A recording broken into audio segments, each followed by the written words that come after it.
Hola nuevamente. Entonces, estamos en el último tema de este ramo acelerado de reconocimiento visual con Deep Learning.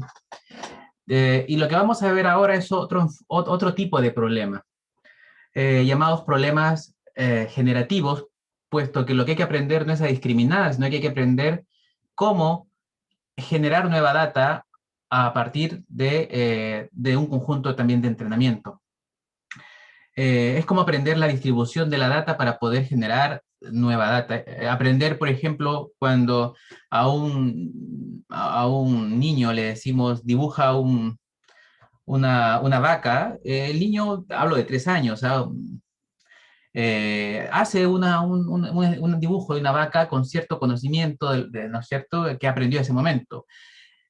Claramente, conforme avanza en el tiempo, va teniendo una mejor comprensión de la realidad y posiblemente, no en todos los casos, pero posiblemente mejora su dibujo, ¿no? Bueno, conozco amigos que siguen dibujando como cuando eran niños, ¿no? Pero eso es otro tema. En todo caso, esto de poder generar tiene que ver con aprender a sintetizar también. Eh, Entonces, podríamos llamarlo como síntesis de imágenes, ¿no? Donde ya el asunto es diferente. ¿Y cómo podemos afrontar este tipo de problemas?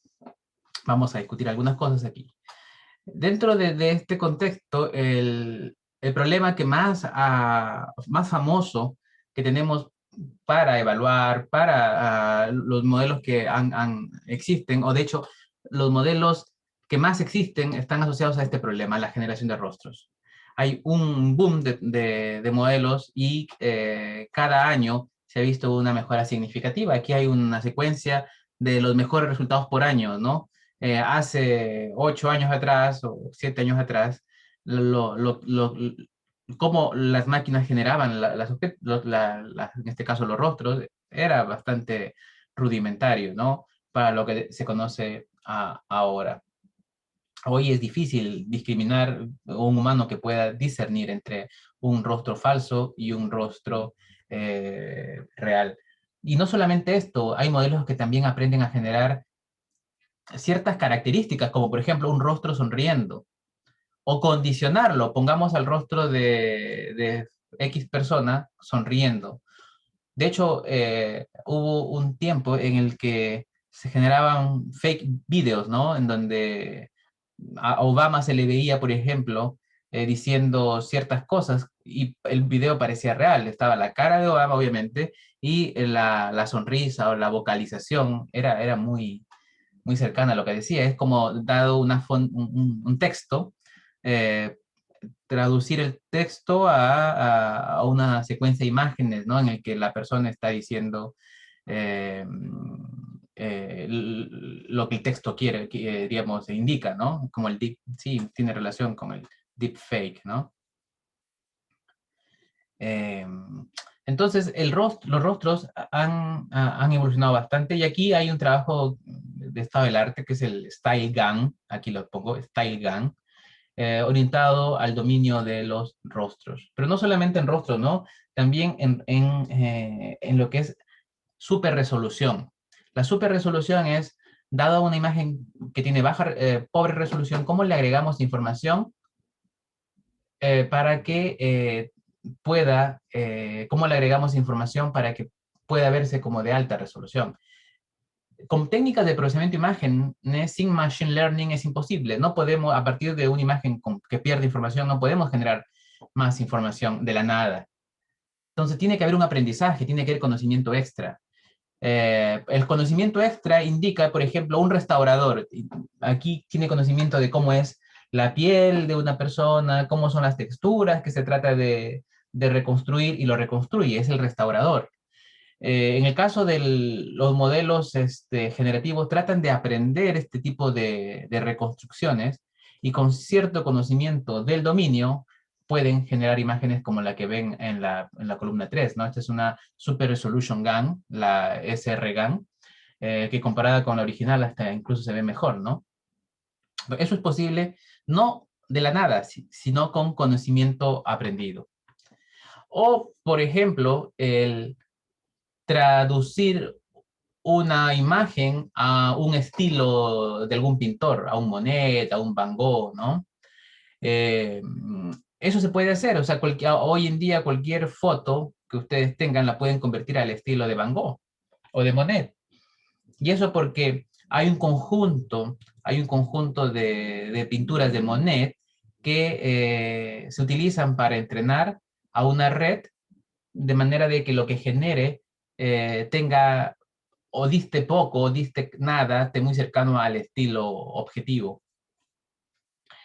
Vamos a ver algunos modelos, de hecho, Ampere Image to Image Translation y el Cycle Consistent Adversarial Network es algo que ha favorecido mucho este tipo de trabajos. Este mismo trabajo, Ampere Image to Image Translation, using Cycle Consistency Adversarial Network, por ejemplo, permite de alguna manera entrenada en forma no supervisada o self-supervised, autosupervisada, traducir caballos a un formato de cebras, ¿no? O sea, hacer una traducción imagen tu imagen o transfiguración. Y viceversa también. Bueno, aquí particularmente lo que se hace, para dar una generalidad, es que tengo por un lado caballos y tengo por otro lado cebras. Entonces tengo un input que tomo aleatoriamente un caballo y lo que trato de hacer es generar un output que tenga la semántica del tipo de objeto destino, o sea, de las cebras. Entonces, hay un modelo que va validando que lo que se genera sea o se pueda confundir con ese tipo de target, que son las cebras. Pero además, lo que se genere, como lo que ven ahí, en el caso del caballo y la cebra, debe ser también capaz de volver al inicio, o sea, no debe salirse de la naturaleza del input. Y cuando hablo de la naturaleza del input, por ejemplo, la pose del caballo de entrada. Entonces, la idea es generar un caballo o una forma similar, pero con una textura de cebra. Entonces, eso es lo que hacen los modelos. Y eso se puede hacer en forma como autosupervisada. Algo que ha tenido mucho éxito, por ejemplo, en Japón, ¿no? Los japoneses, o muchos de ustedes seguramente les gusta el manga, ¿no? El manga o los anime. Y la generación de cartoons o de personajes es un trabajo bastante minucioso. Se necesitan muchos artistas que estén imaginando y pensando en una diversidad de personajes. Entonces, esto también se puede entrenar un modelo que aprenda las características de los animes o perdón, de los personajes de manga para que los aprenda a generar de algún modo. Y algo que me gusta mucho a mí es la generación de objetos 3D. Tiene muchas aplicaciones. José nos hablaba un poco de qué aplicaciones hay en algunos problemas. Por ejemplo, hoy en día, bueno, tengo un amigo que trabaja en lo que es restauración en modelos 3D, trabaja en modelos generativos para, por ejemplo, restauración de cerámicas, de lo que es patrimonio cultural, con buenos resultados. Y conversábamos hace un tiempo y este tipo de soluciones aplicado al e-commerce sería interesante. ¿Por qué? Porque en el e-commerce, algo que guía, ¿no es cierto? Una de los factores que hace que un e-commerce tenga éxito es cuando le das una buena experiencia al usuario. Y la experiencia tiene que ver con no necesariamente estar en la tienda, ¿no? Sino que desde tu casa o desde tu celular simular que estás en la tienda. Y hay algo que se llama realidad aumentada. Por ejemplo, tomas la foto, vamos a unir muchas cosas que hemos visto. Dibujas una lámpara, te salen las lámparas que tiene la tienda, el retail, y cada lámpara se puede mostrar en un formato de 3D. De hecho, tú lo puedes poner en tu pieza, ¿no? Y ver cómo queda antes de comprarlo. Eso es mezclar visión por computadora con computación gráfica, particularmente realidad aumentada. Pero el problema es cómo generamos esos modelos 3D. Tendríamos que tener un escáner para cada producto, ¿no? Y generarlos puede ser costoso y a la tienda no le gusta mucho porque obviamente requiere más costo. Pero si entrenamos modelos, por ejemplo, que aprenda la naturaleza de las lámparas o cómo son las lámparas, y yo tengo una foto, una o dos fotos de la lámpara, eso es suficiente. De hecho, si a ustedes les pongo una foto de una lámpara en plano, o sea, una foto en 2D de una lámpara, una vista de una lámpara, ustedes son capaces de entender o de pensar en cómo sería la lámpara en 3D. Pueden imaginarse eso. Entonces, un modelo también podría, a partir de eso, generar el modelo 3D de la lámpara, dado una vista o dos vistas, para mejorar la precisión. Pero para eso tiene que aprender la semántica de las lámparas, la semántica de los sofás, la semántica de las camas. Y dada alguna imagen se puede convertir en 3D. Eso es algo interesante. De hecho, es un trabajo en el que nos interesa ahondar. No hemos tenido mucho tiempo para desarrollar modelos, propuestas ahí, pero el estado de arte hace que eso sea posible, ¿no? Sea posible. Aquí un video. Pero ¿Alguien quiere comentar algo? sí, sí. Mm. ¿Y cómo? Pero es complicado, ¿cómo darle los datos a eso para que genere cosas 3D?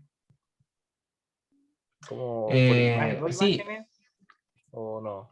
no, lo que pasa es que así como tú generas, a ver, ¿qué es un modelo 3D? Un modelo 3D es un conjunto de coordenadas, ¿no? Un conjunto de coordenadas tridimensionales. En la práctica, eso es a nivel grano fino, pero en los 3D los modelos se componen de triángulos. Entonces lo que uno genera son diferentes triángulos y tiene, es una forma geométrica finalmente. Así que igual se puede representar. Yo tendré que generar ya no un punto, un píxel, sino un voxel, ¿no? Es decir, un punto con tres coordenadas y eso representado por triángulos. O sea, igual se puede generar. Ah, bacán. Vale, gracias. Sí, yo quería ver aquí cómo configuro no, quiero mostrarles este video y creo que aquí, a ver, la vez pasada lo hice, es Share Sound, ya lo encontré. Let's try and darken that up a bit with some cloud.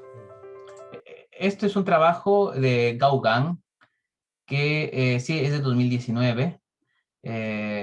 Y escuchen y luego comentamos. Darken that up a bit with some cloud. Oh, that's wonderful. What if we were to change all that to rock? Okay, let's click on rock, and we gotta replace the mountain. Let's try waterfall just by pulling water down from the top there. Okay. Wouldn't it be great if everybody could be an artist? If we could take our ideas and turn them into compelling images? This technology allows us to create a smart paintbrush so that if you wanted to create a new picture, you can just draw the shapes of the objects that you want, and the neural network can then fill in all the details. If we add a water feature, the network is able to add reflections, not because we told it that, but because it learned it. Or if we change the ground to be covered in snow, then it knows that the sky also needs to be a different color. I really think this technology is going to be great for architects, designers, people making virtual worlds to train robots and self-driving cars. The input to this model is something we call a segmentation map. It's like a coloring book picture that describes here's where a tree is, here's where the sky is, here's where the ground is, and it doesn't have any details. And then the neural network is able to fill in all of the texture and shadows and the colors based on things that it's learned from a large database of real-world images. I would like to see that tree reflecting in that pond. The real advance here is that we're able to synthesize images with a lot more diversity and more fidelity than we were able to in the past. I really think this technology is going to be great for the dreamers of the world. The Dreamers of the World, ¿no? ¿Qué les pareció? ¿Algún comentario al respecto? Yo yo siempre he sido pésimo dibujando, entonces de repente me veo haciendo cosas así como Ajá. para ser un artista que no es. Sí, no es fácil. Miren que aquí el trabajo... primero que hay dos cosas importantes, que dice... un generador de memes. Súper interesante, ¿ah? Un generador de memes políticos, sobre todo, ¿no? Hay mucha información. Podemos entender algo. Hay unas cosas que dijo aquí acerca de que estos modelos tratan de generar más diversidad y fidelidad, ¿no? aumentar la diversidad y la fidelidad. Eso es lo que al final dijo, ¿no? Increase como diversity and fidelity. ¿Por qué? Porque la idea de un generador es que se puede generar, o sea, el generador tiene que aprender a generar diversidad de objetos del mismo estilo.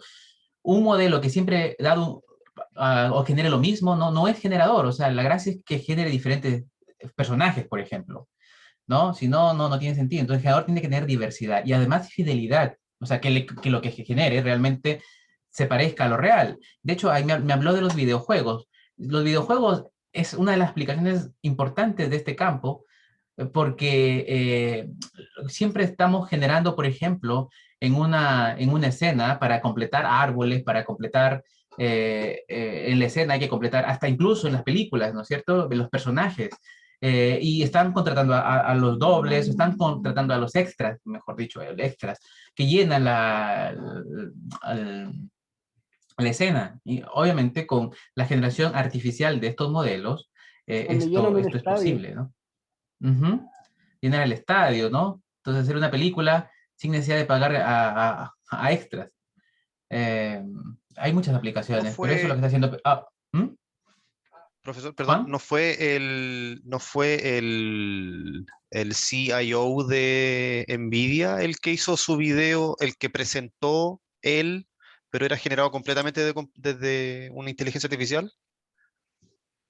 No recuerdo. ¿Es él, Creo dices que ese tú? video es ese mismo.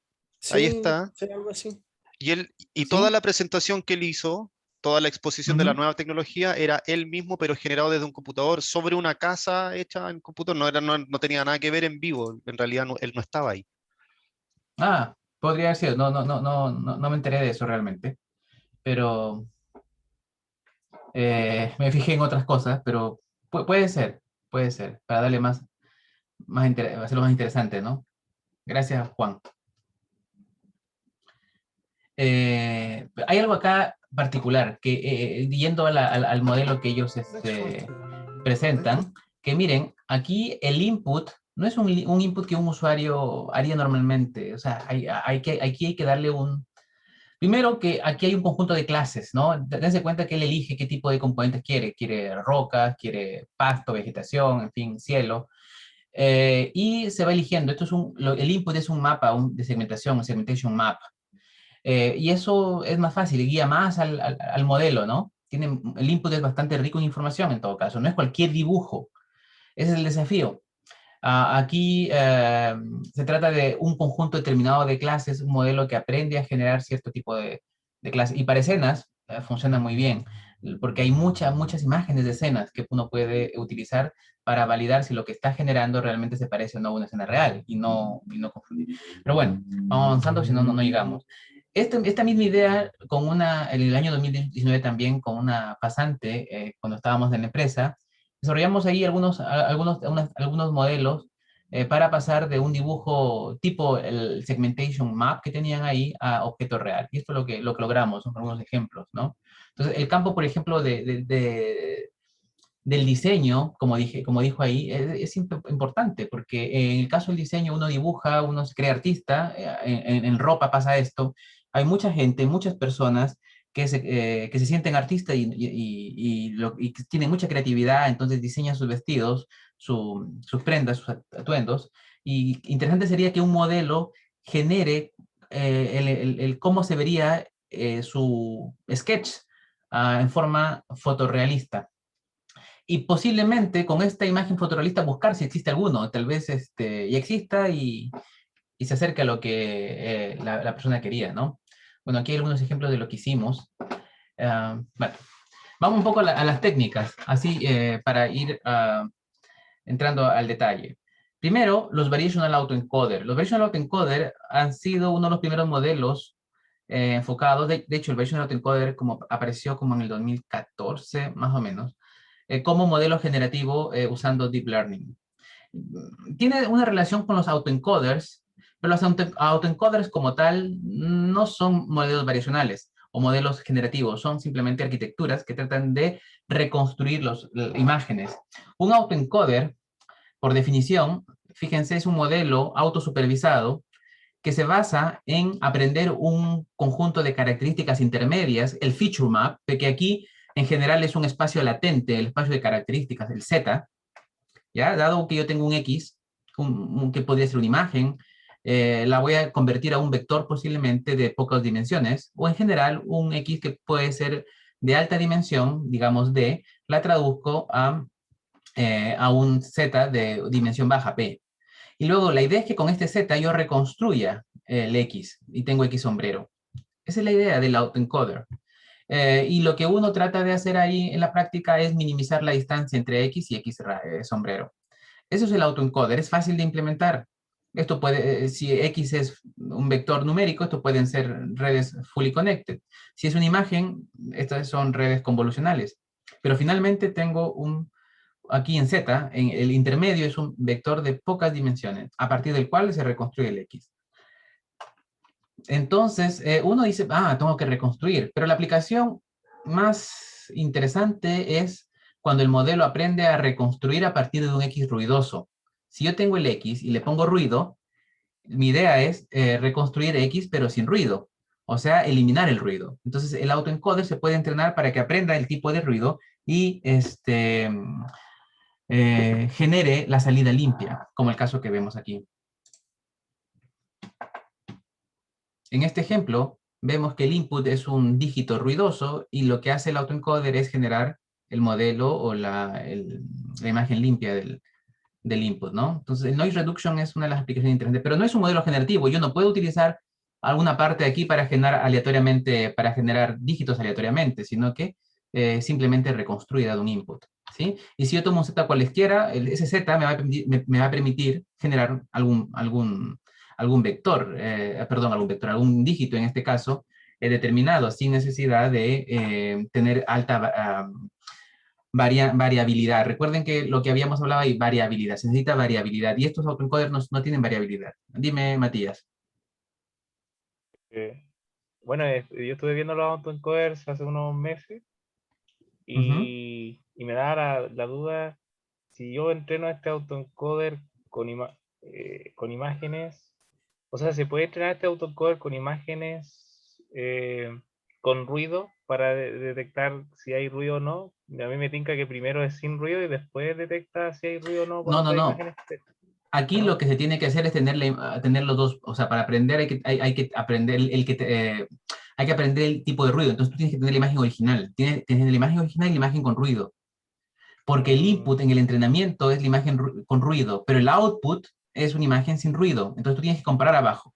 Abajo tienes que comparar lo que quieres reconstruir. Aquí lo vas a comparar, no es con el X, sino sería con el X deseado. Y el X deseado es el X sin ruido. Tienes que tener la imagen con ruido y sin ruido.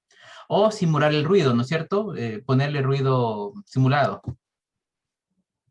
Sí, no, es que lo veía porque mis datos ya tenían ruido, entonces decía como... Sí, pues es que no se puede aprender a quitar el ruido si no sabes cuál es el origen, ¿no? O cuál es la imagen pura. Sí, eso. Gracias. Sí.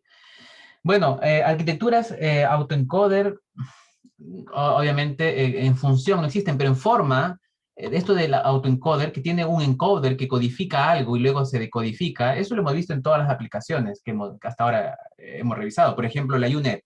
Esto se entiende como la bajada, como el encoder, y el decoder es lo que genera la segmentación. Reciente mismo hemos visto el Deep Lab. Deep Lab es un codificador y un decodificador. La detección también se puede entender como un decodificador, que es cuando uno genera el feature map, y un decodificador, que es el que genera las detecciones. O sea, lo de encoder, decoder es algo tradicional en imágenes, sobre todo en segmentación. Pero como les dije, el autoencoder no es un modelo generativo, pero es la base para entender algunas cosas. El Variational Autoencoder es un modelo que sí es generativo y a diferencia del autoencoder simple, lo que hace es no aprender un Z, sino aprender una distribución a partir de X. Si yo tengo X, lo que va a aprender el espacio intermedio, el espacio latente, es una distribución normalmente gaussiana, normal, que va a representar la diversidad de X que yo pueda tener. ¿Se dan cuenta? Entonces aquí va a haber una probabilidad de que dado X se genere un Z. Y el z puede ser luego cualquier valor. En la práctica se toma un z cualesquiera, aleatorio, de esta distribución, como ven aquí, y se genera y se reconstruye. Es decir, no reconstruimos de un solo z, sino que este z se genera a partir de una distribución que se aprende.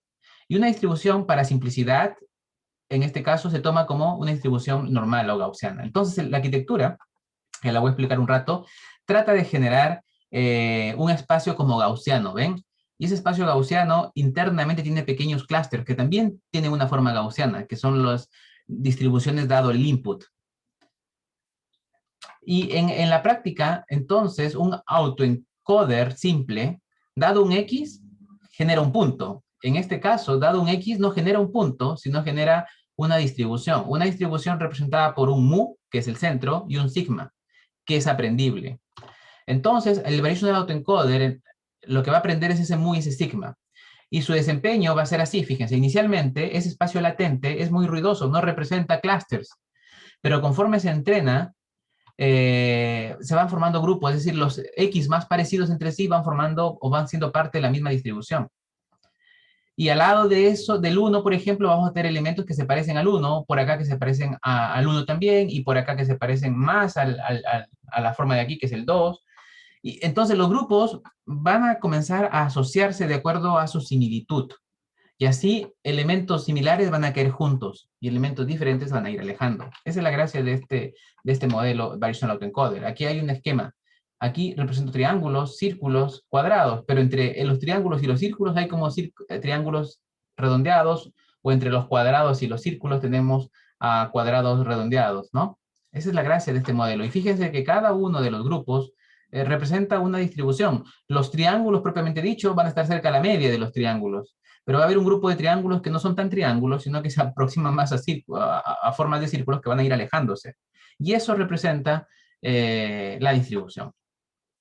Técnicamente hablando, el input ingresa, que puede ser una imagen, hay un codificador, y ese codificador me va a generar un mu y un sigma, no un valor, sino dependiendo del espacio latente. Yo les decía que el z corresponde a un espacio determinado, de tamaño, digamos, de tamaño P, lo puse, me parece, ¿no? De tamaño pequeño. Entonces, en el caso del autoencoder, el z era realmente un punto de R a la P, o sea, un vector de P valores. Vamos a mantener el mismo espacio, lo que pasa es que aquí no representamos a z como un punto, sino como una distribución que tiene un mu, entonces mu tiene P valores, porque estamos en el espacio de P dimensiones. Y el sigma es la varianza o la desviación estándar al cuadrado, ¿no es cierto? Que sería la varianza entre no entre, sino en cada una de las dimensiones. En la práctica uno puede, o sea, en general en términos matemáticos uno podría ahí representar la covarianza, y la covarianza es una matriz que correlaciona todas las dimensiones. Si tengo P, la covarianza tendría que ser P cuadrado. Pero por simplicidad se asume, es una cosa que facilita el trabajo, y la suposición no distorsiona el modelo.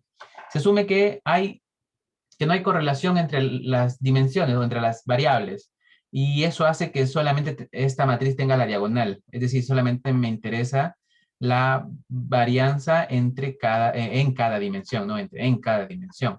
Por lo tanto, este elemento que representa la varianza o la desviación, también es un vector de P valores. Entonces tengo aquí una salida de 2P. Los primeros P para el mu y los otros P para el sigma.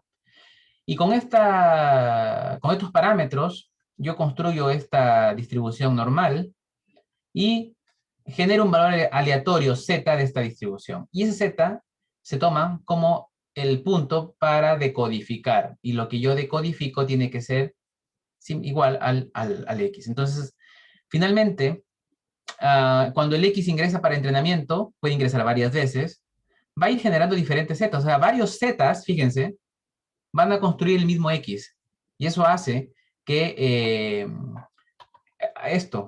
que diferentes puntos aquí construyan un mismo X. Y en la práctica lo que va a ir haciendo es armando Zetas que construyan cosas similares. Un Z que está muy cercano al mu construye triángulos muy completos, mientras que un mu alejado construye triángulos menos frecuentes, ¿no? Menos frecuentes, como los triángulos redondeados o los triángulos medios cuadrados. Entonces, esa es la gracia de esto. Entonces, lo que hay que hacer es entrenar un modelo, fíjense aquí, que aprenda a reconstruir X, pero además que trate de mantener este espacio intermedio, el espacio latente, que lo trate de aproximar a una normal. Y para ello, a ver, cuando uno compara dos distribuciones, particularmente normales, hay algunas funciones que me permiten hacer esta comparación. Una de ellas es la divergencia KL, que me permite comparar dos tipos de distribuciones, ¿no es cierto? O qué tan divergentes son. Será más alto cuando hay mayor divergencia y más pequeño cuando hay menor divergencia. Es como una distancia entre distribuciones, no sé. Entonces, la idea es minimizar esa divergencia, la divergencia KL, entre la distribución que vamos aprendiendo y una distribución normal, que es lo que hay que mantener. Y al mismo tiempo hay que reconstruir. Fíjense aquí, hay que reconstruir el X dado el decodificador y dado un Z que se toma aleatoriamente de la distribución. Entonces, a la izquierda, con estas barras punteadas, yo tengo el modelo. A la derecha hay un pequeño cambio que se hace para facilitar la derivación. Resulta que si yo tomo un valor aleatorio, cualesquiera, este valor aleatorio cualesquiera, que es el Z, no se puede derivar. Pero entonces hay un truco para ello. Y el truco es que lo que hago es, como tengo mi mu y mi sigma, ¿ok? Lo que hago es tomar un valor aleatorio de una distribución normal, o sea, un valor aleatorio entre 0 y 1. Ese valor aleatorio entre 0 y 1 se multiplica por la desviación estándar y le sumo al mu. Entonces, si yo tengo el mu, el centro, y tengo un valor aleatorio, y ese valor aleatorio multiplica al sigma, a qué tanto tengo que desviarlo, yo voy a generar un valor aleatorio en esta vecindad, ¿ok? Entonces, eso es la aproximación, y este valor aleatorio epsilon que tomo aquí se toma como constante, y cuando se toma como constante ya se puede derivar. Y luego aquí, esta divergencia KL entre dos normales también tiene una expresión bastante derivable, y fácil de derivar, la pueden buscar, que es muy fácil, es como se implementa el modelo. Ya con Cristóbal van a ver un poco de cómo se implementa esto en la práctica. ¿Ya? Hoy día, a la última parte de la práctica tiene que ver con ejemplos de Variational Autoencoder para sketches. Entonces, hay que entrenar estas dos cosas, ¿no? La divergencia y la reconstrucción. Hay que minimizar el error de reconstrucción y hay que minimizar la divergencia entre lo que voy aprendiendo y una normal. De manera que el espacio se mantenga como gaussiano y los modelos aprendan a reconstruir el input. Eso.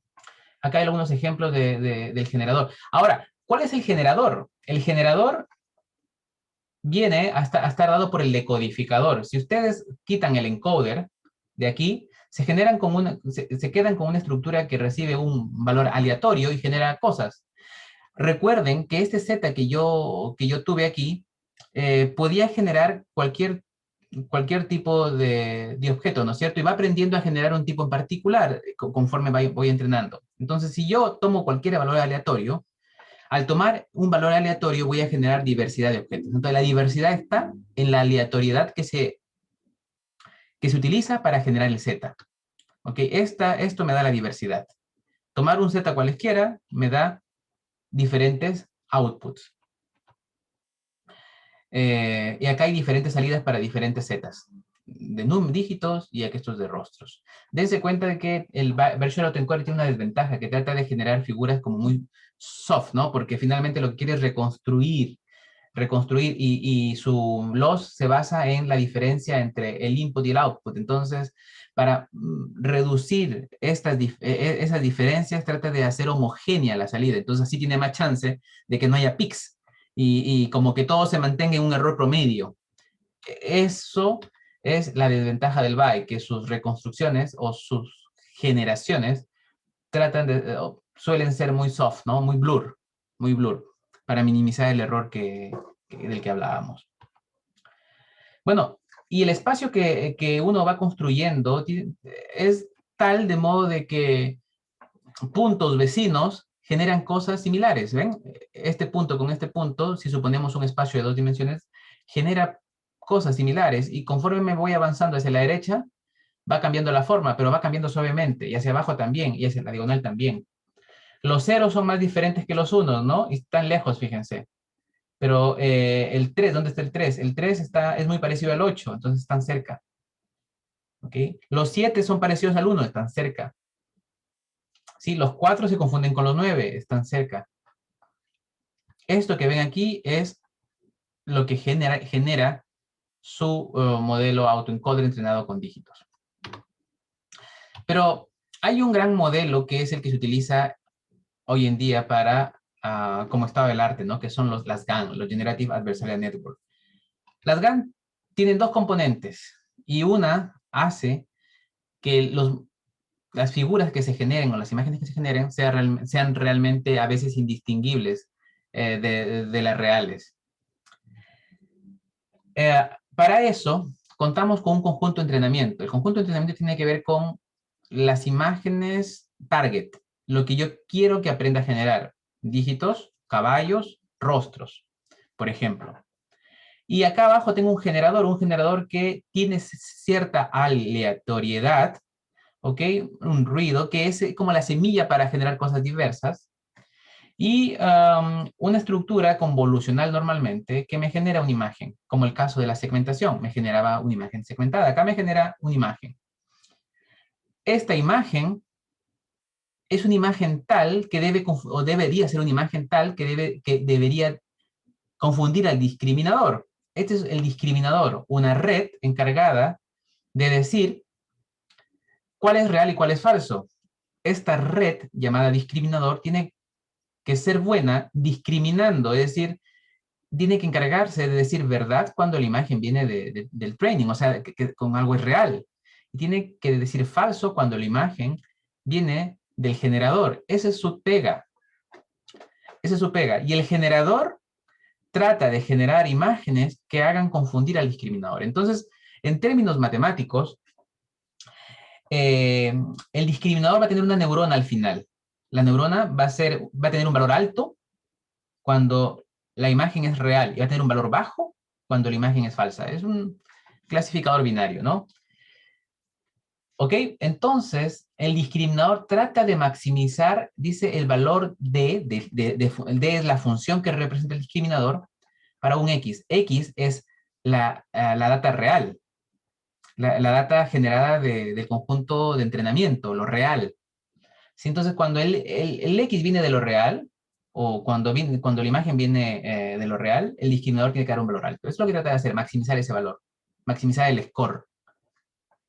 Y a la vez tiene que minimizar, a la vez tiene que, o maximizar 1 menos el valor del discriminador cuando la imagen viene de un Z, o sea, de una distribución del generador. ¿Ok? El Z está representado por la salida del generador, o es la salida del generador. ¿Ok? Dado un valor aleatorio en la entrada, o sea, dada cierta semilla que me hace generar diversas cosas.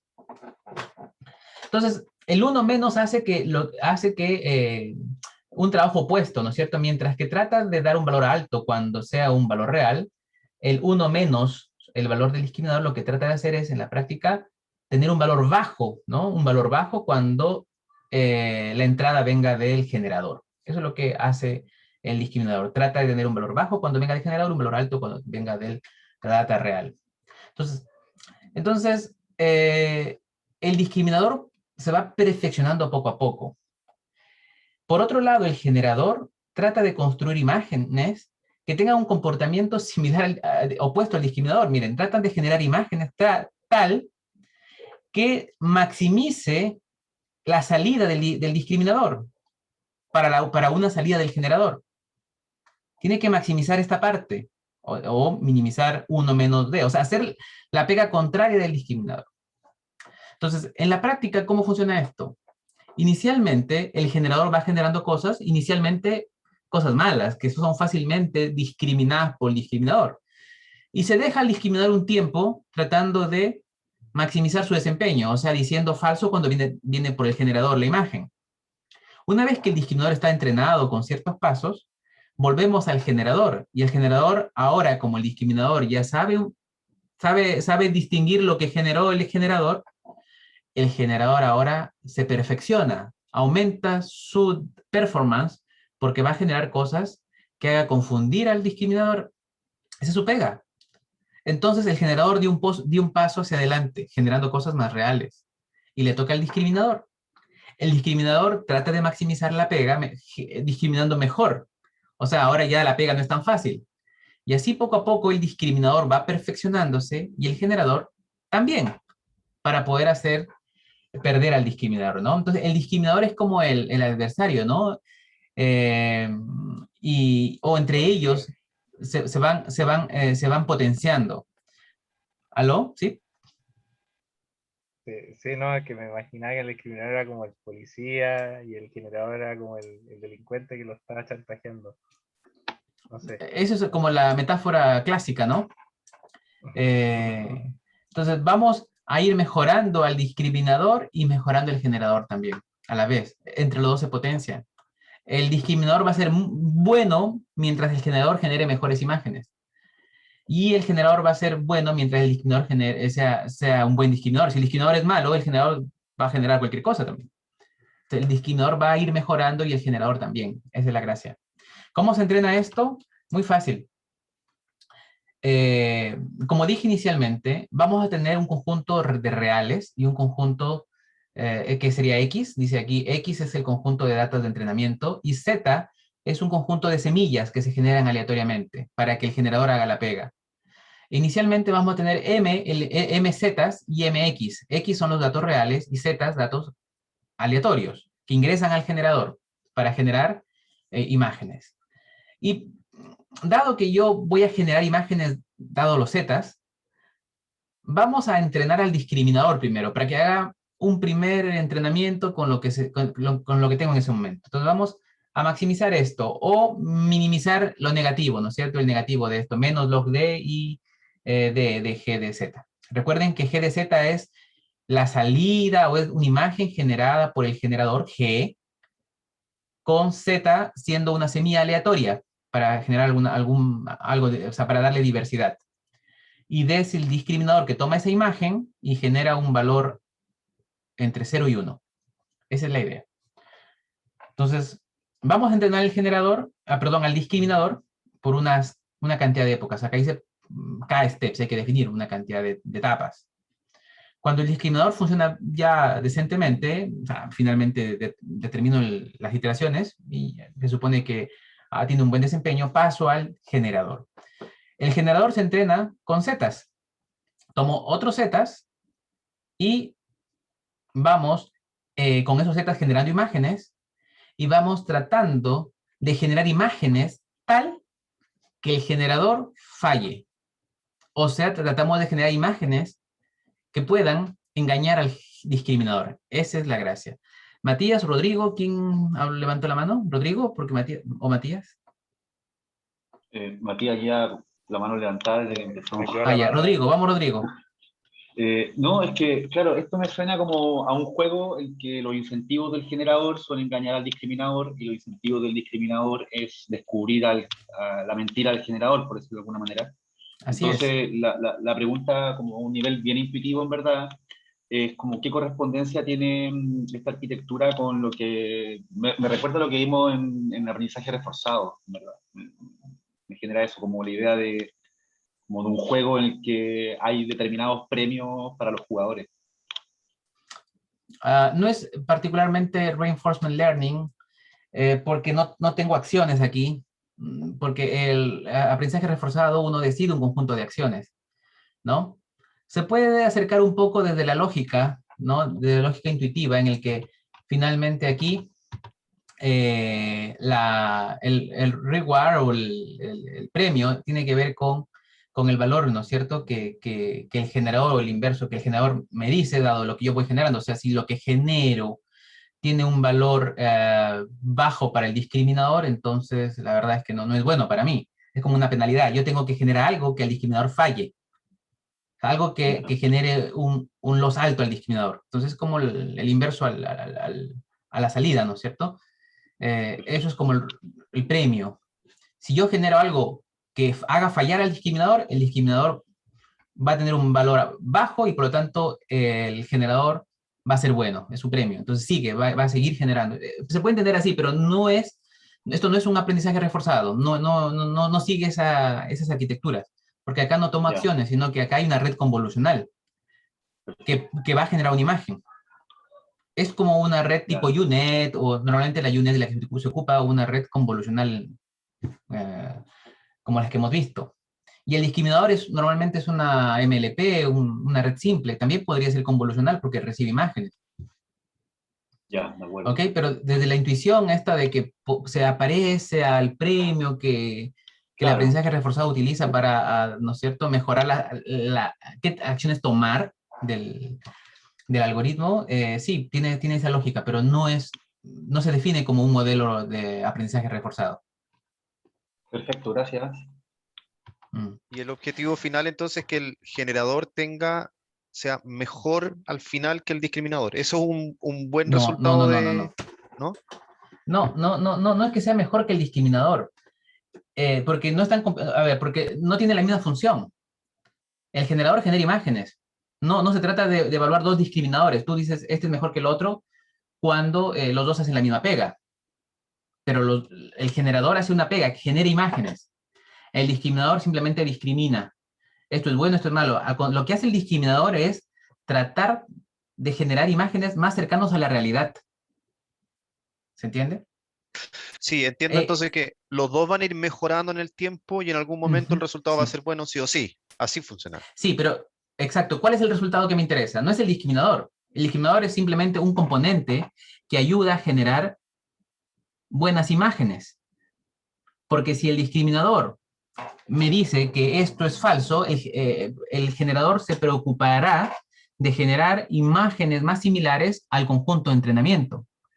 Esto es lo que tiene, la pega del generador es justamente engañar al discriminador para que lo que genere el generador se parezca a la data real.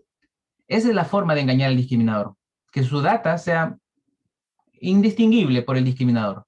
Entonces, el generador tiene la función de generar cosas que hagan confundir al discriminador. Y haciendo eso, lo que va a lograr es generar cosas que se parezcan al dato de entrenamiento.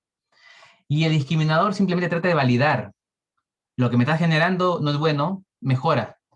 Lo que está generando no es bueno, mejora y trata de mejorar. Respecto al VAE, al Variational Autoencoder que vimos hace un rato, claramente si el generador generara ese tipo de imágenes, al tiro el discriminador le va a decir esto es falso porque tiene un componente blur que es diferente a la data real. Entonces, en un primer entrenamiento, en primera iteración, rápidamente va a pillar que se trata de una imagen falsa. Y esa es la ventaja del discriminador. El discriminador tiene la ventaja de mejorar el desempeño del generador. Porque es quien va a decir, oye, mejora tu desempeño.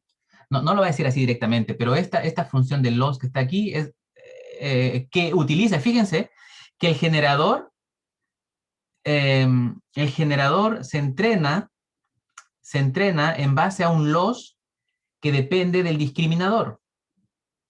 ¿Se dan cuenta? O sea, el generador, obviamente depende del generador también, pero también del discriminador, porque el loss dice, el discriminador evaluado en lo que genera el generador es lo que va a medir ese desempeño.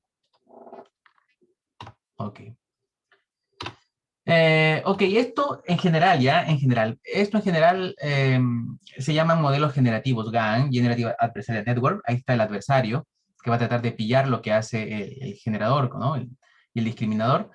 Pero un paso más allá tiene que ver con generar cosas bajo cierta condición. Y esto se llama conditional GAN, en el que yo quiero generar cosas que se parezcan a un input o que tengan relación con un input. No que genere cualquier, no me interesa generar rostros cualesquiera, sino, por ejemplo, generar rostros sonriendo de un input. Generar rostros que, por ejemplo, dado que tengo una imagen de hombre, generar una imagen de mujer, ¿no? Con las mismas facciones. Dado que tengo una imagen de una persona, ponerla triste, cosas así. El face, ¿no?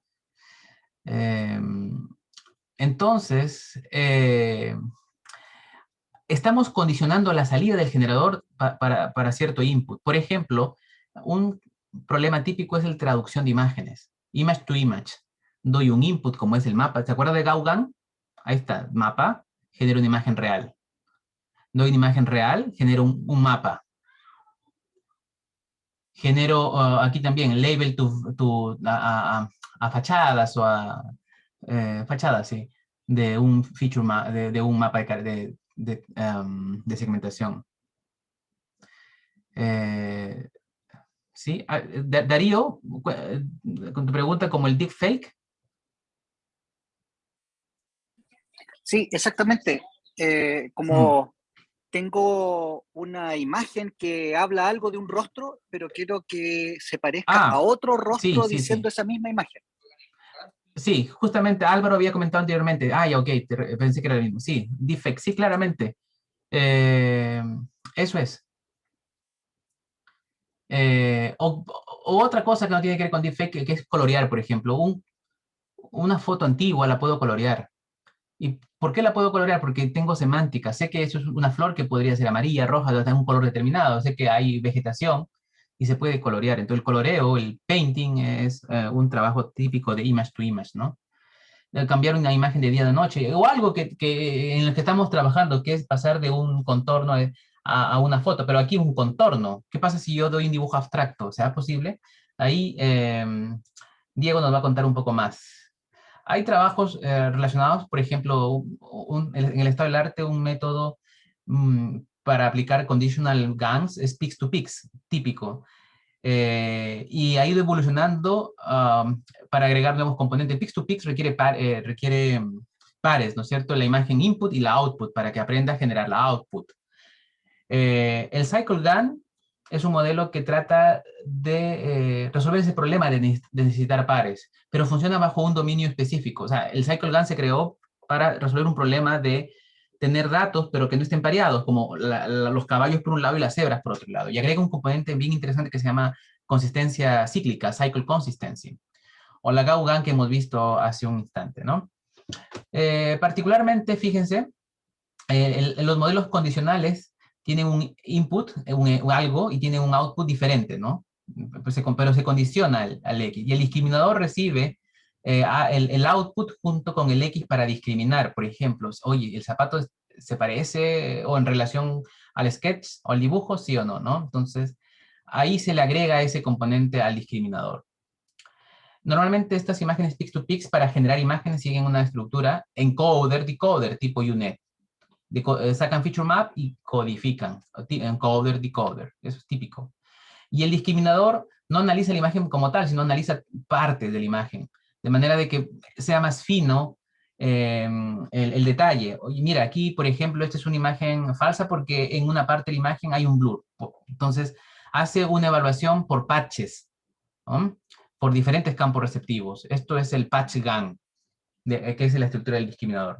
Bueno, aquí la función del conditional GAN que tiene, fíjense, el generador, el discriminador, perdón. El discriminador recibe el X con la salida del generador o el X con el valor real. Eso es el input al discriminador. Y una de las propuestas es incluir, además de esto, incluir un factor de reconstrucción que ayuda. De hecho, hay unos experimentos que muestran aquí cómo ayuda el LU más el conditional GAN, ¿no? O sea, si uno añade un factor de reconstrucción, mejora los resultados.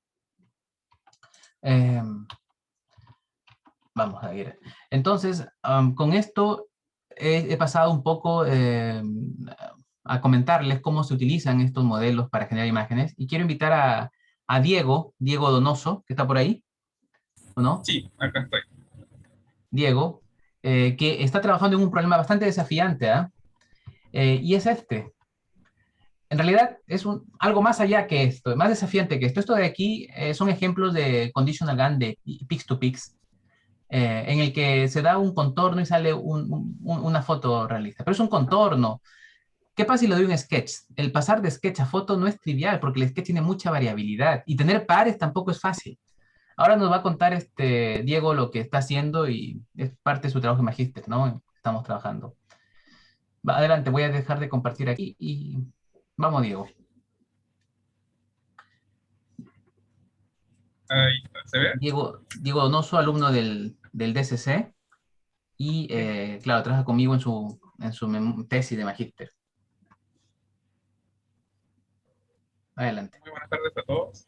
Soy Diego Donoso, tesista del profesor José. Y mi tema de tesis... ¿Escuchan, perdón, escuchan bien todos? ¿Te escucho algo, Diego? A ver. Un poco Sí, lejos. Y un poco cortado. Un poco lejos te escucho. Con un poco de fading, como que se... Tal vez si te acercas más al micrófono. A ver, repite, por favor, Diego, para escucharte mejor. ¿Aló, aló? Hola. ¿Aló? ¿Se escucha? Sí, sí. Ah, ya. Sí, se escucha. Y ahora estoy pegado al computador. Ya. Ya. Bueno, mi tema de tesis es generar imágenes fotorrealistas a partir de sketches a color dentro del contexto de e-commerce. Este es un tema novedoso, ya que por ahora hay pocos trabajos sobre sketches, y estos sketches son en blanco y negro. Entonces, agregar la dificultad de que se pueda controlar el color dentro de la imagen output es como lo que se va a agregar en este tema. Para ello, estoy haciendo estudio de distintos modelos que están dentro del estado de arte de generación de imágenes, específicamente de transformación de imagen desde un sketch hacia una imagen, a una foto. Y principalmente vamos a ver Pix-to-Pix, Sketch-GAN y Cycle-GAN. El paper que corresponde a Pix-to-Pix es Image-to-Image Translation con GANs condicionales.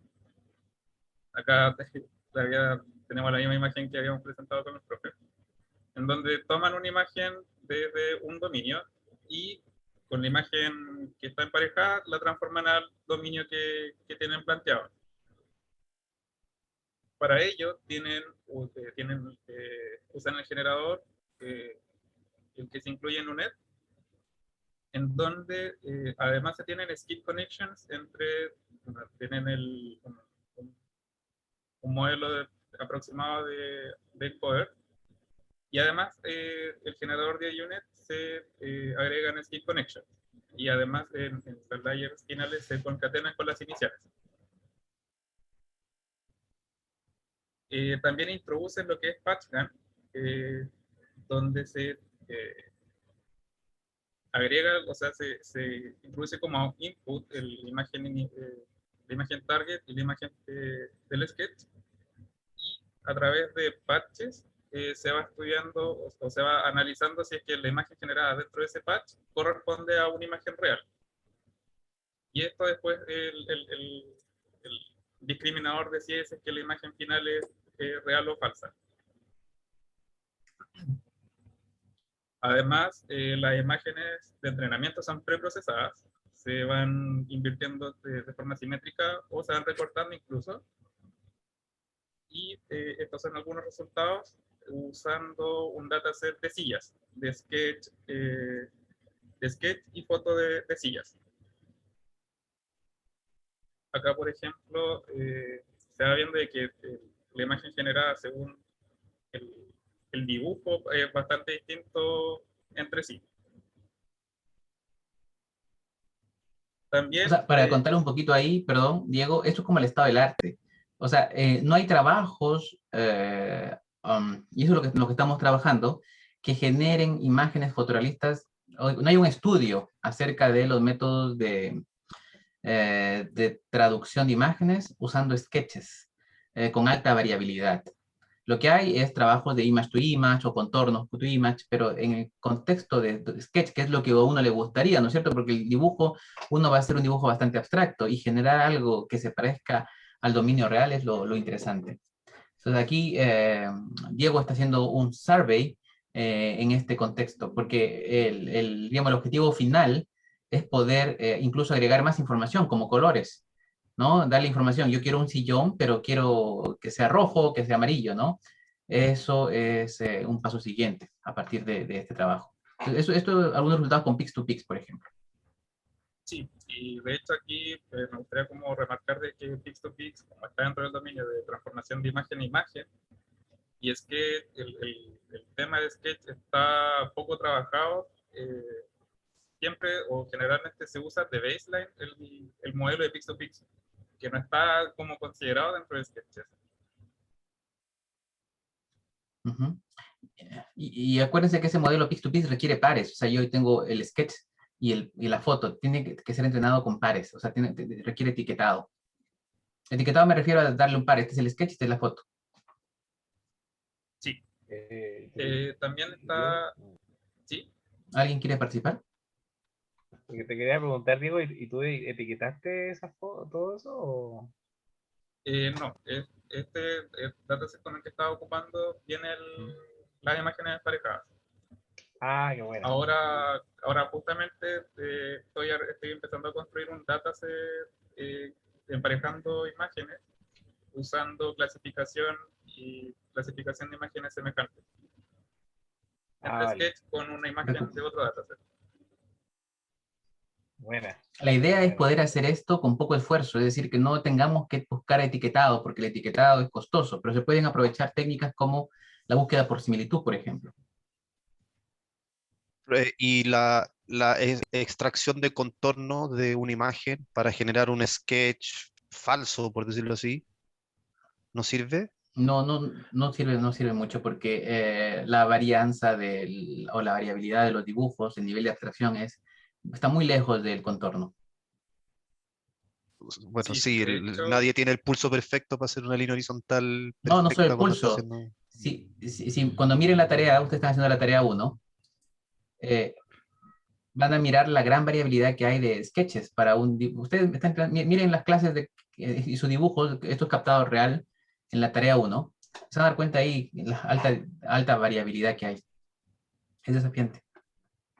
De hecho, hay trabajos de sketches a fotos, pero al final no representan finalmente un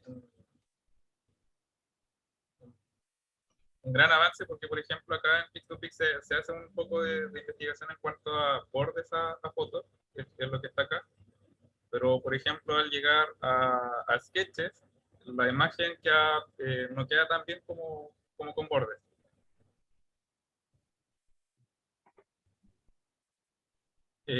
También tengo algunos resultados de Sketchigan, que este sí es un trabajo en el que ahonda sobre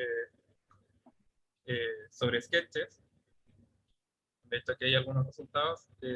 Acá sí, las imágenes estaban en 128 por 128, son pequeñitas. Y también trabaja sobre múltiples clases. Acá también el dataset tiene que estar etiquetado.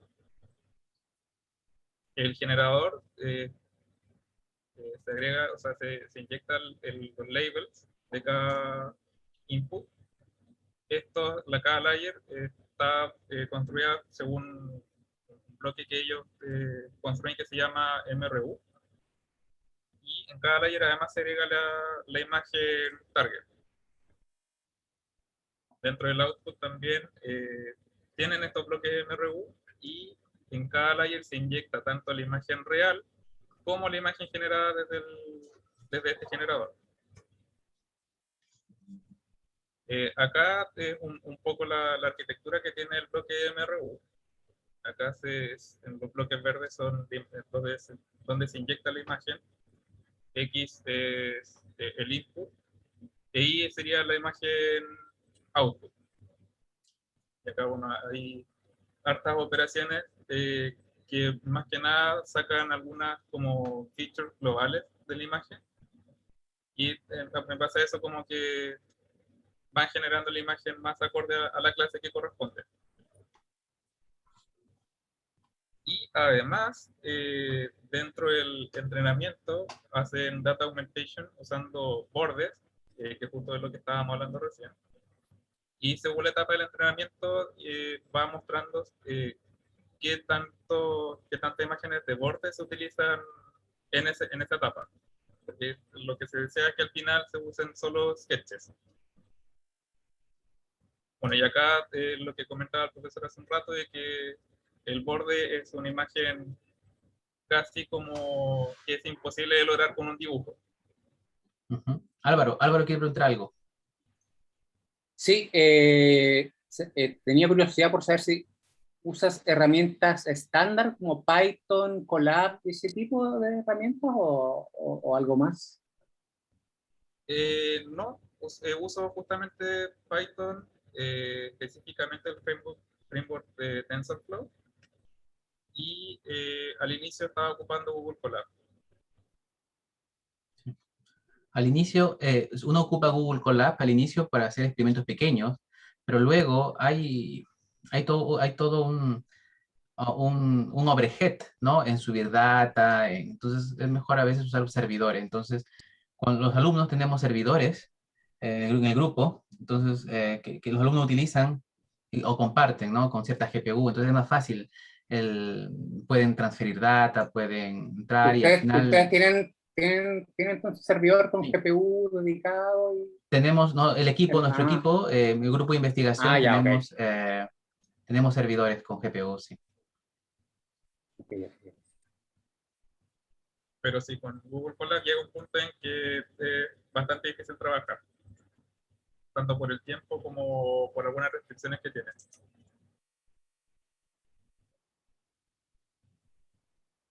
Con Sketchgant sí tuve algunos problemas por las imágenes generadas, tanto porque estaba ocupando un dataset de dos clases, que era de sillas y sketches, o sea, de zapatos. Y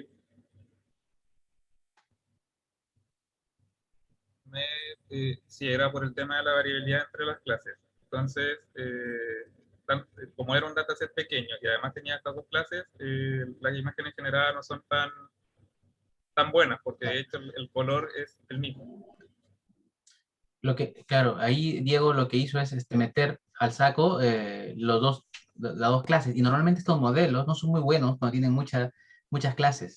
Si uno entrena un modelo, por ejemplo, tiene el de caballos a cebras, se entrenó con grupos con caballos y cebras nada más. Entonces aquí se mezcló la clase sillas o sillones, y toda la diversidad de sillas, hasta pisos con zapatos y una gran diversidad de zapatos.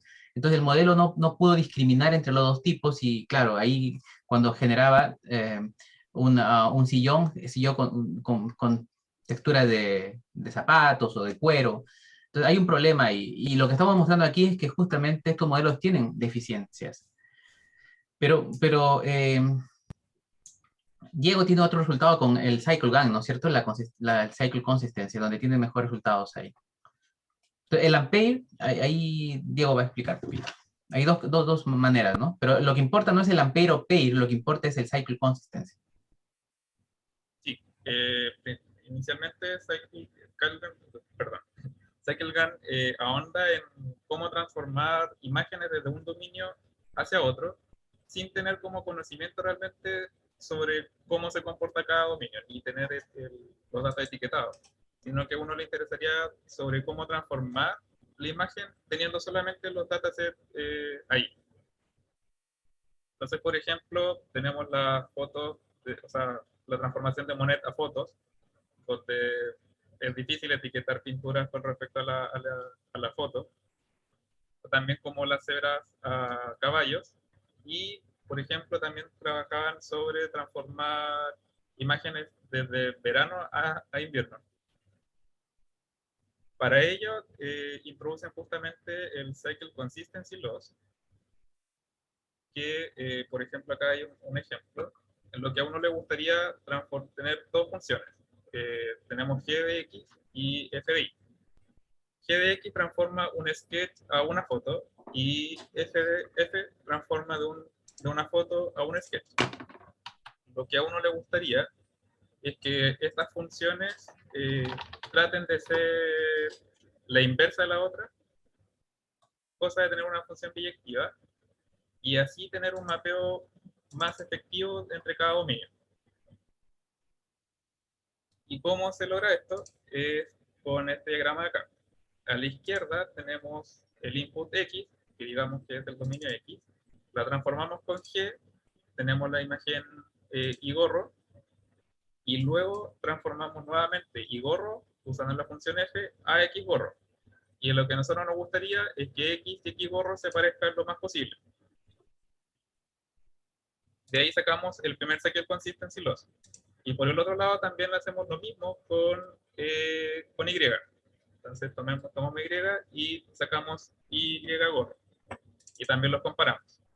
Entonces, lo que hace el cycle consistency loss es tomar ambos casos y penalizar en función de eso. Entonces, el loss final va a ser el loss de la GAN G, el loss de la GAN F, y el lambda por el loss del cycle consistency.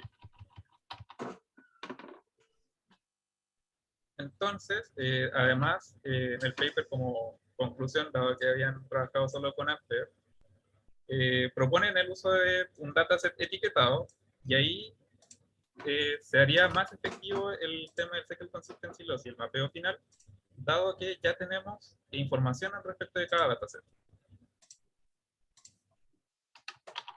Entonces, por ejemplo, probando CycleGAN Ampere, utilicé Quickdraw como dataset inicial. Entre medio había ocupado AO, que es un dataset que había lanzado Amazon, pero el problema que tenía es que las imágenes que tiene son un poco sucias, no es lo que yo necesito para este trabajo. Entonces utilicé un scraper para descargar imágenes de Graffiti. Entonces así voy a poder tener zapatos sin fondo y solo zapatos, que eso era lo principal. Entonces, estos son los resultados que se obtienen con Ampere. A la izquierda tengo el sketch, al centro la imagen generada, y a la derecha el sketch generado desde la imagen falsa. Y como pueden ver, acá las imágenes que generan no son muy buenas, y esto se debe principalmente a que, por ejemplo, como tenemos el dataset de zapatos, y estoy mezclando al azar sketches con la foto, puedo estar teniendo un sketch de una bota y compararla con, por ejemplo, con una sandalia. Entonces eso no es tan bueno para el modelo. Hola. No sé si les está quedando claro, pero la propuesta aquí es no emparejar, tener dos dominios, dos conjuntos de datos, el origen y el destino. Entonces, Diego nos cuenta de que tiene los sketches de zapatos con alta variabilidad y fotos de zapatos con alta variabilidad.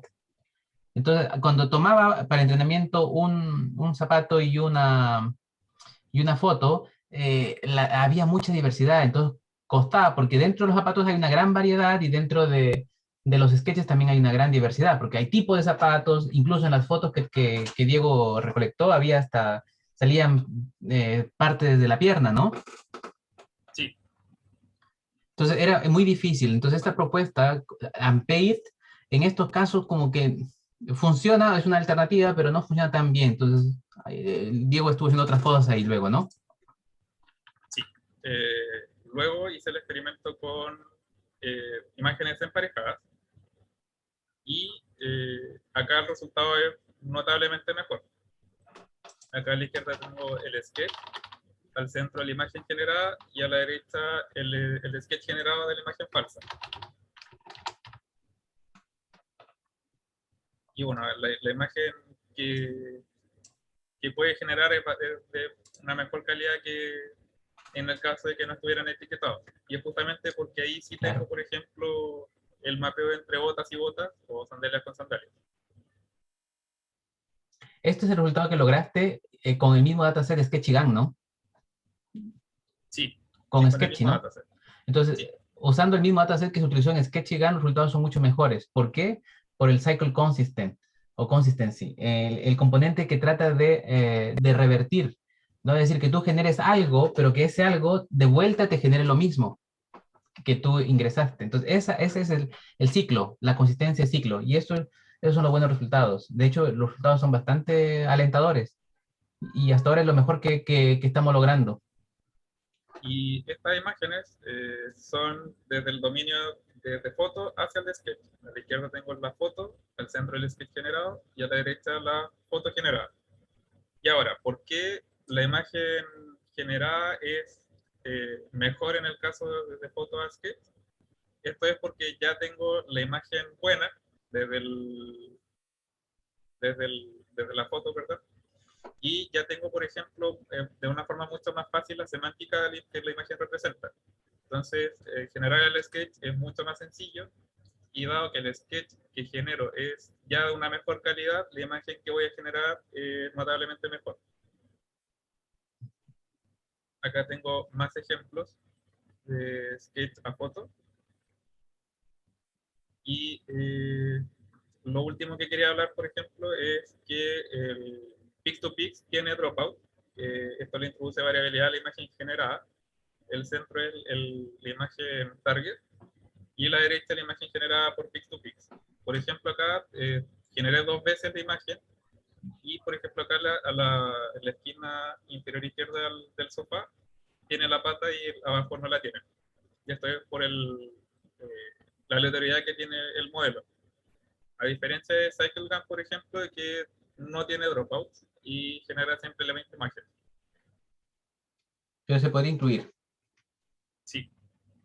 El dropout, recuerdan, es apagar a unas neuronas de unas capas aleatoriamente. Entonces, uno aleatoriamente apaga neuronas y hace que el modelo, como es probabilístico, cada vez que corra, apague ciertas neuronas, no las mismas, y genere diferentes salidas. Esa es la estrategia que se sigue para simular la aleatoriedad, ¿no? En teoría, uno tiene un Z, que es una semilla y que ingresa a la red, pero más fácil sale incluirla dentro del dropout. De hecho, cuando uno lee Pix2Pix, experimentalmente demostraron eso. Bueno, y esto es más que nada el trabajo que llevo. El trabajo futuro es estudiar self-attention y ir mezclando. Me parece que tenemos, ahí luego conversamos cómo arreglar el problema esto de mejorar los sketches, ¿no? Creo, ahí me parece que tenemos una conversación. Pero bueno, sale de la presentación de hoy. Gracias, Diego. Y nos queda Cristóbal para hacer la última. No sé si tiene alguna pregunta antes que Diego, que tú aquí no. ¿Alguna pregunta, algo? Cristóbal ahora va a darles un ejemplo de Variational Autoencoder, cómo se implementó esto de la KL divergencia, cómo se implementa la reconstrucción. Van a ver que el código es muy simple y permite hacer cosas entretenidas, ¿no? Cosas como simular, por ejemplo, morphy, es decir, transformar un input hacia output y entre medio dar diferentes variaciones de imagen. ¿Cómo? Porque tiene un espacio latente. El input, o sea, el origen, la imagen origen tiene un espacio latente correspondiente. Si tú no tomas el espacio latente del origen y de la imagen destino, y toma un hiperplano entre estos dos puntos o una recta entre estos dos puntos, tiene diferentes valores. Y esos valores sirven para generar imágenes que van cambiando suavemente. Entonces, el morphing, que es una tarea de procesamiento de imágenes, ahora se puede hacer con estos métodos de variacionales también. Cristóbal, gracias, Diego. Diego, gracias. Muchas gracias por la presentación. Vamos a seguir conversando. Cristóbal, ¿estás aquí? Sí, hola. ¿No te escuchamos, Cristóbal? Hola, ¿se escucha ahora? Ahora sí. ¿Por ahí? Sí, Ya. Pero antes de que empiece Cristóbal, bueno, con lo que va a hacer Cristóbal hoy, acaba la parte práctica y quedan invitados para para el día viernes, mañana, Cristóbal va a estar atendiendo de 4 a 5 en la tarde para resolver dudas sobre la tarea. ¿Ya? Así que quedan invitados y escuchemos a Cristóbal. En todo caso, hay mucho que hablar en el tema de reconocimiento visual, no alcanza el tiempo, hay muchas cosas más, profundizar, hacer más prácticas, pero se ha tratado de que se lleven el estado del arte en las tareas principales en todo caso. No voy a hablar mucho porque se nos vence el tiempo, así que le dejo la palabra a Cristóbal. Una pregunta. ¿Lo de Sí. 4 a 5 mañana es una reunión por Zoom, todos juntos? ¿O Sí, todos juntos para resolver dudas, preguntas. Sí, no, eso mejor, ya. todos juntos. Sí, porque Ya, así se ok, alimentan todos de las gracias. mismas preguntas, porque luego hay repetición de preguntas. Sí. Gracias. Profesor, Sí. una pregunta. Si yo quisiera profundizar mucho más este tema, por ejemplo, ya que usted acaba de mencionar que hay mucho por profundizar, ¿verdad? Sí. ¿Es recomendable partir con un libro, como por ejemplo el libro que usted nos presentó al principio, o empezar a leer papers desde el principio de esto hasta la actualidad? No, porque es mejor leer primero un libro y luego leer los papers. De hecho, antes no había libros, pero hoy día ya hay libros. Por ejemplo, los libros que yo les di dan el inicio. Los libros siempre están atrasados, los libros se demoran en editarse, en publicarse, entonces vienen atrasados como 3 años. Entonces, pero sirve para sentar las bases. Y una vez que tienen el libro, deben recordar con las clases que hemos hecho y refrescarse con, ¿cierto? Ahí relacionar las cosas y luego ir a los papers. No pueden ir a los papers primero porque, bueno, ahora sí, si han seguido las clases y han podido captar cada uno, pueden ir a los papers porque ya hemos hablado de los métodos. Pero si uno o sea, ahora yo creo que sí pueden arriesgarse a ir a los papers, sí, porque esa es la idea.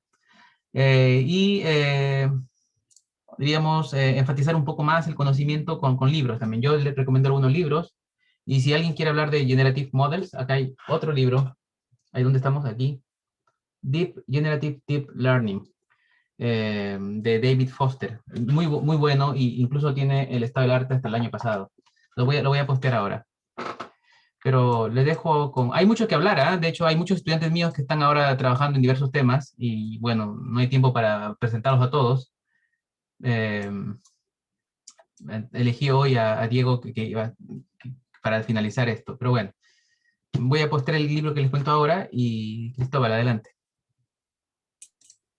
Sí, empezamos al tiro, sin pausa. Sin pausa, ¿no? Acá, que si no Ya. vamos a las 10:30 si hacemos con pausa. No, mira. ¿Y cómo está el fútbol? Ya, ¿se ve la pantalla? Ya, voy a postear acá un libro.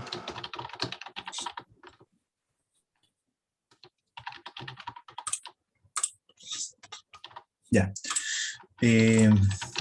Bueno, como decía el profe, hoy día vamos a ver un ejemplo de autoencoders variacionales, y para eso vamos a estar usando el repositorio de VAE que está acá, lo pueden revisar.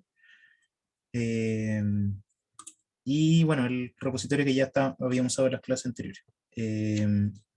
Y también vamos a estar usando el mismo dataset de la tarea, así que la primera parte al menos de preparar los datos quizás les puede servir. Bueno, si alguien no ha revisado la tarea todavía, un dataset de sketches que están clasificados en 12 categorías. Hay 12.000 imágenes de entrenamiento y 2.400 casi de test.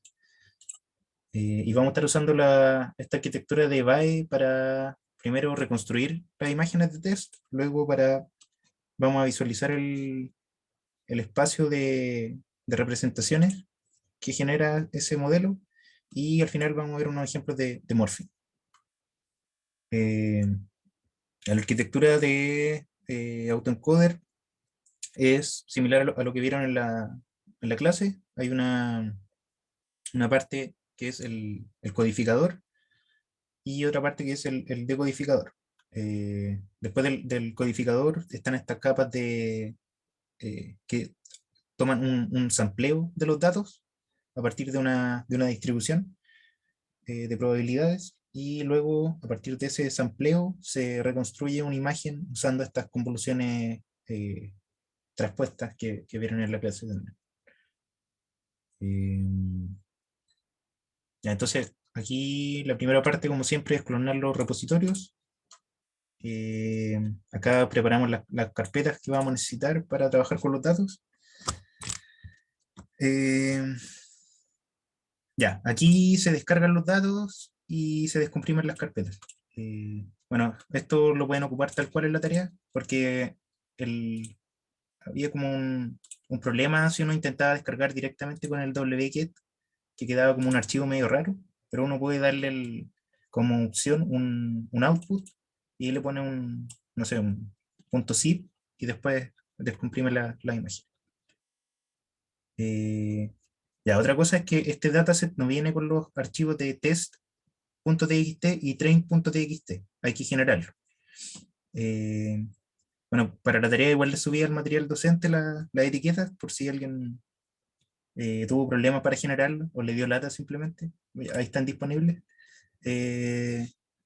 Pero se puede generar de esta forma. Aquí está un diccionario con el mapping de las categorías y, bueno, usando algunas funciones que van leyendo los archivos en un directorio, se pueden generar la etiqueta. Eso lo pueden ver después con calma. Bueno, ahí está un ejemplo de los archivos que ya habíamos usado.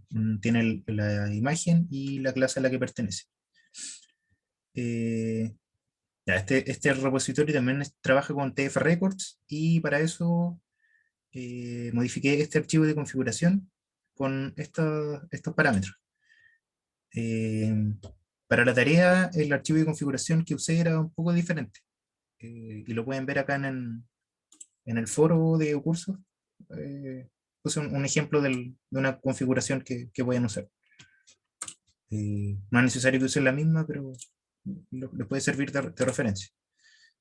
Y acá se crean los TF Records, como lo habíamos hecho siempre. Son 12.000 imágenes de train y 2.400 de test.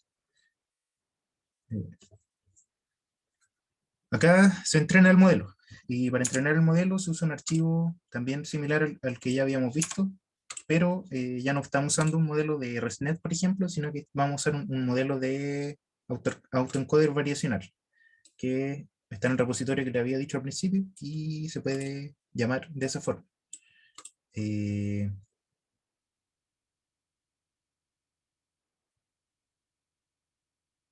Este 32 y 64 son la cantidad de canales de acá del codificador. Y el modelo lo podemos ver más o menos rápido acá. Está compuesto por un encoder y por un decoder. Y además tiene un método de sampling, que este es el que les permite generar una muestra a partir de estos vectores de media y de varianza, o de logbar en realidad. Y bueno, cuando se llama el método, lo primero es calcular este vector de mu y de varianza, de la media y la varianza, con el encoder. Luego se toma un sampleo con esta función de acá, y luego se pasa por el decodificador y se obtiene la imagen de vuelta reconstruida. La salida de la red le entrega el vector de media y de varianza de acá, y además le entrega la salida de la imagen reconstruida al final del encoder. ¿Alguna duda hasta el momento? Ya, entonces podemos ver cómo está implementado el encoder. Está aquí, se compone de capas convolucionales y de batch normalization y de ReLU, como lo típico que ya habíamos visto. Y bueno, las capas del final son unas capas densas, las que corresponden a este mu y este logbar, que son de dimensión 128 cada uno. Bueno, y el decoder es similar, solo que hace como el proceso a la inversa, y ocupa estas convoluciones traspuestas que que habíamos hablado un poco. Ya. Eso es más o menos cómo está implementado este modelo. Y bueno, el resto es más o menos igual. Y lo único que cambia sería también las funciones de pérdida, que están implementadas acá en el repositorio de Byte. Y en este caso la función de pérdida se compone de dos funciones de pérdida.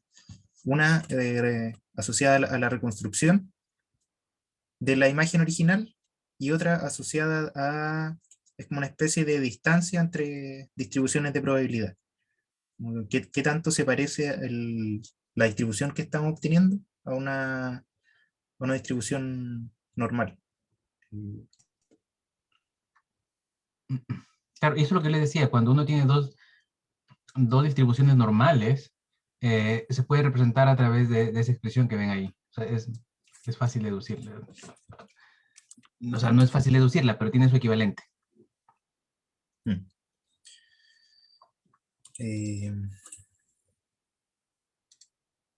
Ya.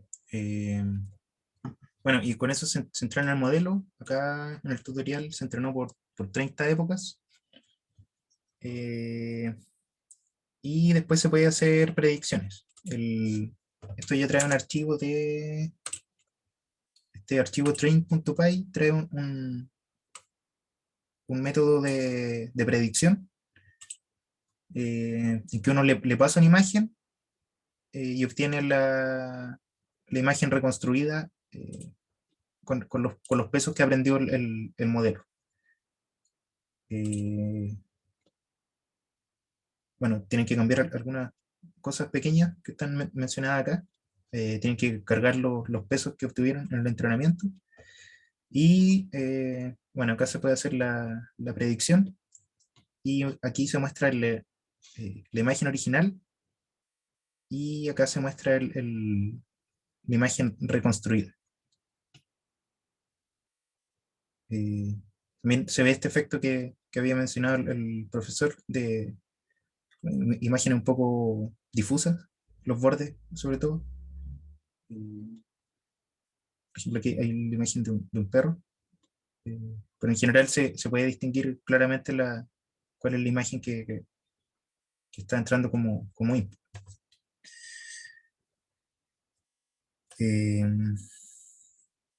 Entonces uno de los experimentos que aparecen aquí es visualizar el espacio de representaciones que se obtiene con un modelo de autoencoder. Porque, bueno, una vez que uno entra en este modelo, puede utilizar el encoder para obtener las representaciones de una imagen. Entonces, en vez de usar la arquitectura completa, uno usa solo esta parte y obtiene un vector asociado a cada imagen.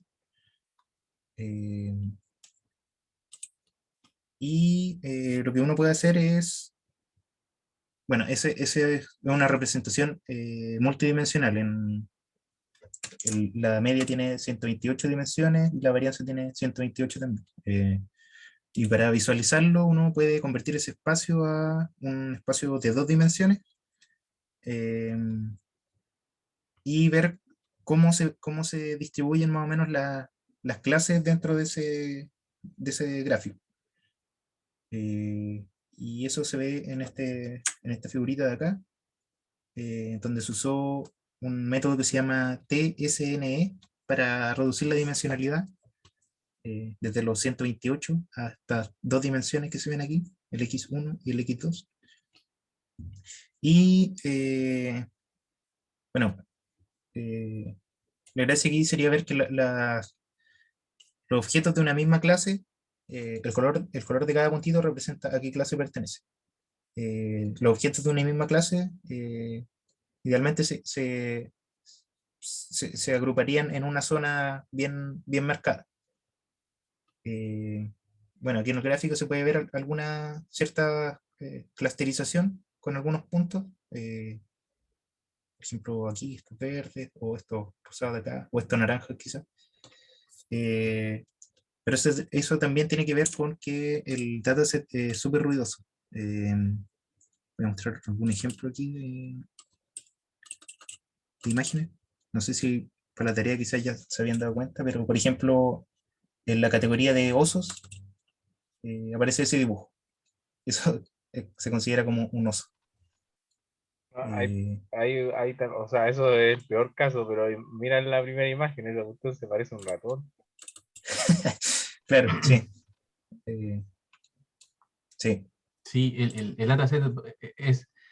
por eso es que le decía que la variabilidad de los dibujos es bastante, bastante alta. Y es desafiante trabajar ahí. Sin embargo, justamente ese desafiante hace que sea interesante y hay mucho por hacer todavía. Y otra cosa que se puede hacer, como mencionaba el profe, es hacer un proceso de morphing entre dos imágenes. ¿Y cómo se hace eso? Primero se toman, un sketch inicial y un sketch final, y uno obtiene las representaciones asociadas a cada uno de ellos. Paso esto por el encoder y me va a arrojar un vector que representa esa imagen. Hago lo mismo con esta imagen, me va a arrojar un vector, y esos vectores los puedo interpolar, ir obteniendo vectores intermedios, y la gracia es que esos vectores intermedios uno los puede pasar por el decoder y obtener una imagen reconstruida. Entonces, como ir obteniendo imágenes intermedias entre el sketch inicial y el sketch final. Bueno, eso está implementado aquí.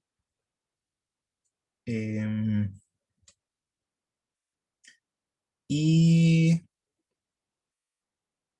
esto se ve algo así. Por ejemplo, toma una imagen de un oso, y que sería el sketch inicial, y toma la imagen de un perro, que sería este sketch final. Y las representaciones del oso y del perro la interpola, y con eso obtiene, usando el decoder, la imagen intermedia.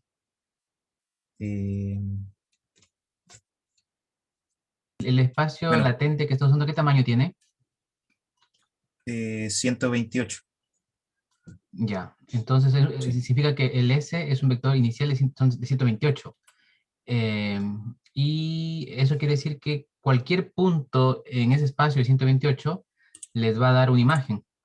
Entonces ahí tomó puntos que están dentro de los dos puntos del inicio y el final, y esos puntos en 128 de dimensiones genera esas figuras que ven entre medio. Y tal vez el T es muy, muy grueso todavía, deberíamos tener un T más fino, o sea, que varíe de 0.05 en 0.05, ¿no?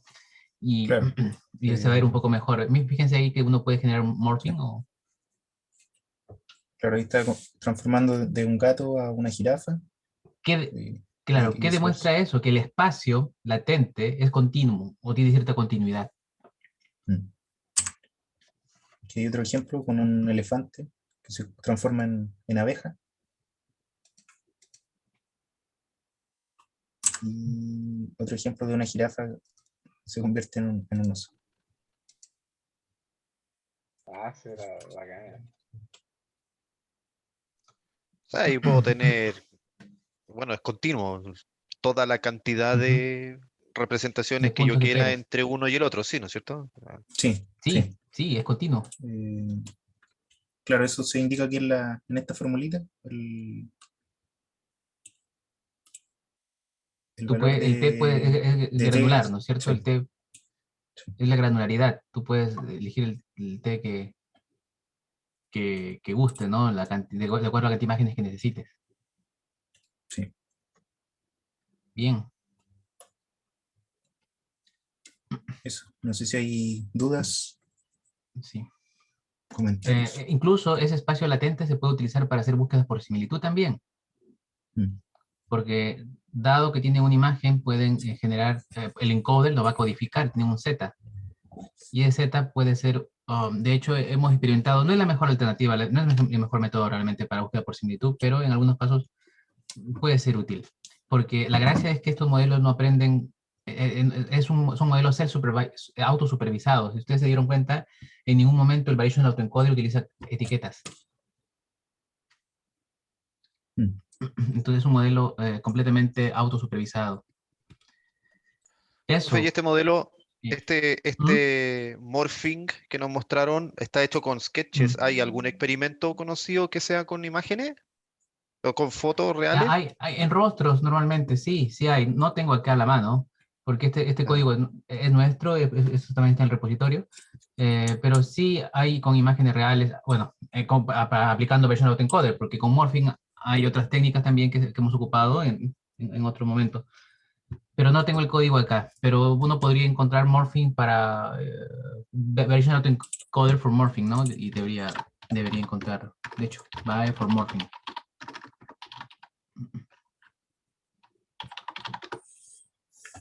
Pero en nuestro caso no hemos hecho más experimentos que con sketches.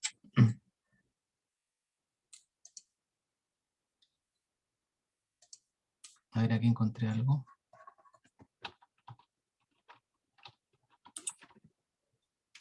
Sí, habría que dimo.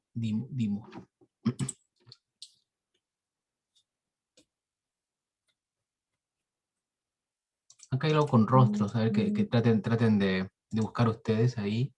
Chat.